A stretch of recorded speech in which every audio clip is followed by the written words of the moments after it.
ഈ ഒരു പെരുംചൂടത്ത് നമ്മുടെ മനസ്സിനെയും വയറിനെയൊക്കെ ഒരുപോലെ തണുപ്പിക്കാൻ പറ്റുന്ന ഒരു അടിപൊളി ഐറ്റം ഉണ്ടാക്കിയാലോ.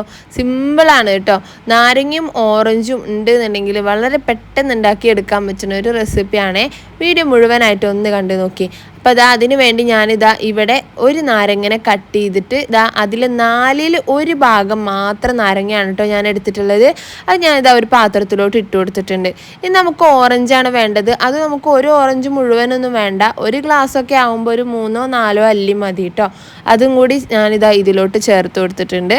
ഇനി നമുക്ക് ഇതിലേക്ക് പഞ്ചസാരയാണ് ആഡ് ചെയ്ത് കൊടുക്കുന്നത്. ഞാനിവിടെ 1 ടേബിൾ സ്പൂണിന് മുകളിൽ പഞ്ചസാര ആഡ് ചെയ്തിട്ടുണ്ട്. ഇതിലിപ്പോൾ 1 ടേബിൾ സ്പൂൺ ചേർത്തെങ്കിലും വീണ്ടും ഞാൻ കുറച്ചുകൂടി ചേർത്തിട്ടുണ്ടായിരുന്നു. അപ്പോൾ അത് ഓരോരുത്തരുടെ മധുരത്തിനനുസരിച്ചിട്ട് ചേർത്ത് കൊടുക്കുക.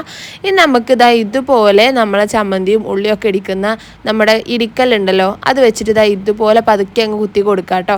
ഇനിയിപ്പോൾ അത് വെച്ചിട്ട് പറ്റുന്നില്ല എന്നുണ്ടെങ്കിൽ ഒരു സ്പൂൺ വെച്ചോ കയ്യിൽ വെച്ചോ എങ്ങനെയാണെങ്കിലും ശരി, അതിൻ്റെ നീരൊന്ന് കിട്ടുന്ന രീതിയിൽ ഒന്നങ്ങ് ഇടിച്ചെടുക്കുക. എന്നിട്ട് നല്ലോണം മിക്സാക്കി പഞ്ചസാരയൊക്കെ ഒന്ന് നല്ലപോലെ ഒന്ന് മെൽട്ടാക്കി എടുത്ത ശേഷം ഇതുപോലെ ഏത് ഗ്ലാസ്സിലാണോ നമ്മൾ കുടിക്കാൻ വേണ്ടിയിട്ട് സെർവ് ചെയ്യുന്നെങ്കിൽ ആ ഗ്ലാസിൻ്റെ മുകളിൽ ഞാനിതാ ഒരു അരിപ്പ് വെച്ച് കൊടുത്തിട്ട് അതിലോട്ട് നമ്മളിതാ ഇപ്പം ഉണ്ടാക്കി വെച്ചിട്ടുള്ള ഒരു നാരങ്ങൻ്റെയും ഓറഞ്ചിൻ്റെയും നീര് ഒന്ന് അരിച്ചെടുക്കുന്നുണ്ട് കേട്ടോ. ഇതുപോലെ നന്നായിട്ടൊന്ന് ഫിൽറ്റർ ചെയ്തെടുക്കുക. അപ്പോൾ കുരു ഒന്നും നല്ലപോലെ ചതയാതെ നോക്കണേ. കുരു അല്ല നമുക്ക് വേണ്ടത്. അപ്പോൾ കുരു നല്ലതായിട്ട് ചതഞ്ഞിട്ടുണ്ടെങ്കിൽ അറിയാലോ കയ്പ്പ് രുചി വരും.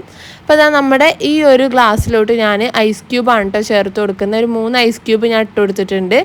ഇനി നമുക്കിതിലോട്ട് ക്ലബ് സോഡയാണ് വേണ്ടത്.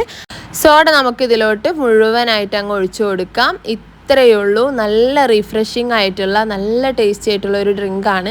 നമ്മൾ മൊജിറ്റൊക്കെ ഉണ്ടാക്കി കുടിക്കുന്നത് പോലെ തന്നെ ഒരു പുതിനയുടെ ഒരു കുറവുണ്ടെന്ന് എനിക്ക് തോന്നി. എൻ്റെ അടുത്ത് ഇല്ലാത്തതുകൊണ്ട് ഞാൻ ഇടാത്തതാണ്. നിങ്ങളുടെ അടുത്ത് ഉണ്ടെങ്കിൽ നമ്മൾ നേരത്തെ ആ ഒരു കുത്തി ചതക്കുന്നതിൽ ഒരു പുതിനയിലയും കൂടെ ഇട്ടുകയാണെങ്കിൽ ഒന്നുകൂടി നല്ല ഫ്ലേവർഫുൾ ആയിരിക്കും. അപ്പോൾ ഒന്ന് ട്രൈ ചെയ്ത് നോക്കിയിട്ട് ഫീഡ്ബാക്ക് അറിയിക്കണേ. വീഡിയോ ഇഷ്ടമായാൽ ലൈക്ക് ചെയ്യാനും ഷെയർ ചെയ്യാനും കമൻറ്റ് ചെയ്യാനും ഒന്നും മറക്കരുത്. അപ്പോൾ നമുക്ക് അടുത്ത നല്ലൊരു വീഡിയോ ആയിട്ട് ഇൻഷാ അല്ലാഹ് വീണ്ടും കാണാം. Thank you.